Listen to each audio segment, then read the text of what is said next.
everybody, welcome to RDTV. Today we've got this, the Next Level Racing GT Track Sim Racing Cockpit. This is the top of the range of the Next Level Racing cockpits. It's a modular design, so it's created to be able to take hold of the seat movers that Next Level Racing also offer within their web store.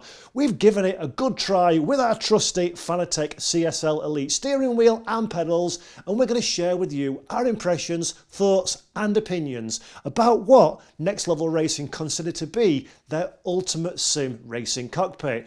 Although we're running the Club Sport steering wheel and pedals, it is also available for direct drive. It's a very firm and a very rigid cockpit indeed. So without further ado, let's have a look at some of the pros and cons of the Next Level Racing GT Track.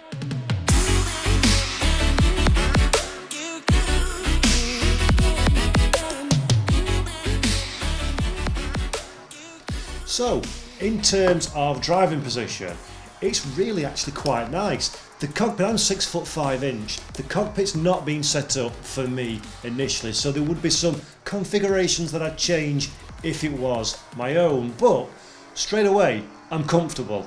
I've got a really nice height on the wheel deck that I've quickly set it to now, which we'll show you a little bit more of later on. And that's got plenty of adjustability up and down, so I've got plenty of leg room in which to get to the pedals. I've got a perfect one-to-one to the virtual car in terms of where my steering wheel is positioned height-wise, and the seat's really nice and comfortable as well. It's adjustable, so I can do the back rest on it. I can also bring it forwards and backwards. It's made out of a nice leatherish material too, so it feels comfortable, it feels warm to use. I'd definitely be very, very confident and comfortable doing a long stint in this seat, especially compared to some of the bucket seats that you see out on the market as well, which are very much taken from racing cars and are much, much, much firmer on the old posterior.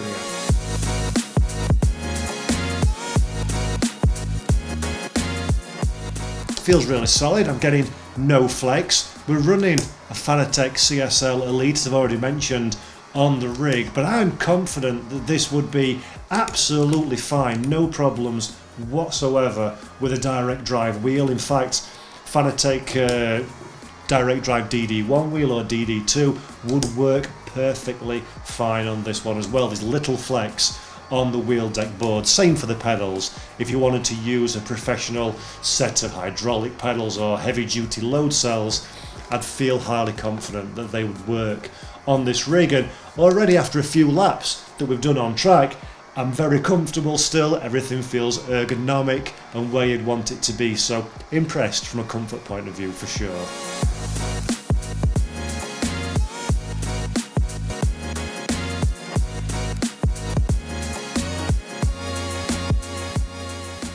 Designed for serious sim racers and professional racers, the Next Level Racing GT Track has been created with the aid of real-world drivers and esport professionals. Fully adjustable in the pedal deck, wheel deck and the seat, is ideal for drivers of varying different sizes and shapes.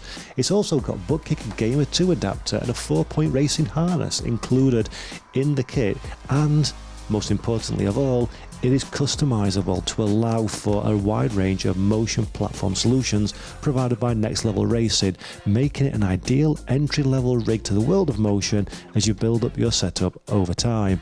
We wanted to see what a real-world user of this rig thinks, so over to Mike from Sim Racing 604 for his thoughts on the Next Level Racing GT Track. Hey everyone, it's Mike from Sim Racing 604, and just wanted to share my own thoughts on the Next Level Racing GT Track cockpit. I've owned mine now for about a year and a half, and that time with this cockpit has been great. I love it. I get excited every time I step into this cockpit, and over that year and a half that I've owned it, a few things have stood out. Number one, it's very rigid, very strong. I'm not a small guy, so I put it through a lot of stress, but it always holds up. It's shown no signs of loosening up or getting wobbly over time. It's stayed rigid, incredibly well built, and also the adjustability. I've changed a few key pieces of gear on my setup over that time, and the adjustment to get the new piece of gear in and angled right and You know, sometimes you might need a new height or a new distance from your seating position, and it always adjusts well. And again, once you tighten it down after the adjustment, it just holds firm. So truly an outstanding cockpit. I really love it, and as I say, I get excited every time I get to step into it. So those are my thoughts on the NLR GT Track. So, who has this rig been designed for? It's a modular solution. We're using the standalone static rig, but you can adjust with motion platform inclusions as well, and it's an all-in-one box solution.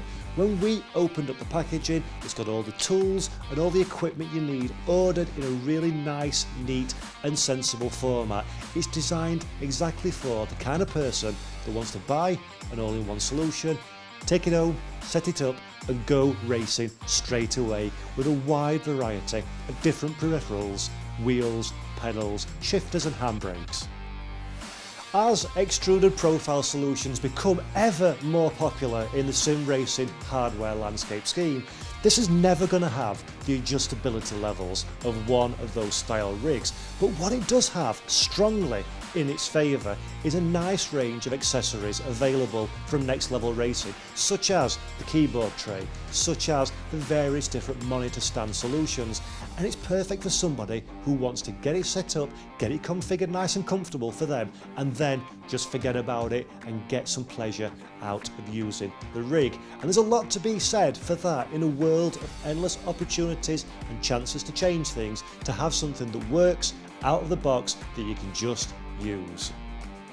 So there we have it, that's the Next Level Racing GT Track Sim Racing Cockpit review. A robust and functional cockpit. It has some shortcomings, but overall is a very, very strong inclusion into the sim racing cockpit space. I hope you've enjoyed this video. Give us a like and a subscribe at Race Department on YouTube. We're also on Twitch, Twitter, Instagram, Facebook, and of course, RaceDepartment.com. I've been Paul Jeffrey for RDTV, and until next time, thanks for tuning in. Ta-ra.